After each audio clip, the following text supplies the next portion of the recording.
Now to some exclusive details about the deadly Parliament Hill shooting.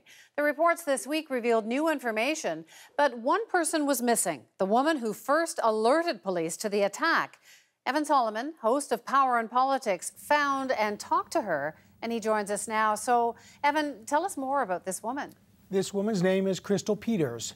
She's a 35-year-old mother, and she has found herself in the middle of the most terrifying events on October 22nd, and her story doesn't jibe with some of those critical comments made this week about her by the RCMP. On October 22nd, she was pushing her 9-month-old baby just north of the National War Memorial, and she says she heard shots, and she says she saw Michael Zahaf-Bibeau shoot Corporal Nathan Cirillo 3 times in the back. She was terrified, and as the RCMP security video so clearly shows, she ran for safety up Parliament Hill looking for help, and eventually she found an RCMP officer in a cruiser and warned her about the shooter. Here's what she said.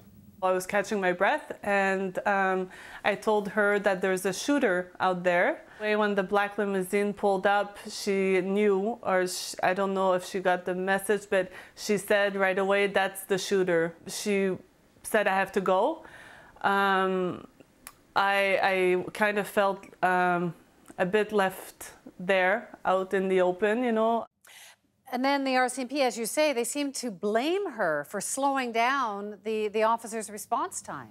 That's right. At a media briefing this week, look what the Assistant Commissioner of the RCMP, Gilles Michaud, said about this event when he was asked. A 28-second time to react to it. At that time, our officer was trying to prevent the lady that was trying to get in the back seat of her car. So she was fighting off that individual as she spotted Zahaf-Bibeau. So, Wendy, the RCMP says the officer was trying to fight off Kristel Peters. I asked Kristel Peters, does that jibe with your version of events? She says absolutely not. She does say, of course, she asked the officer about getting into her car, but that idea was abandoned by both of them when the officer saw Michael Zahaf-Bibeau. Here's what she said. I wasn't trying to get into her car.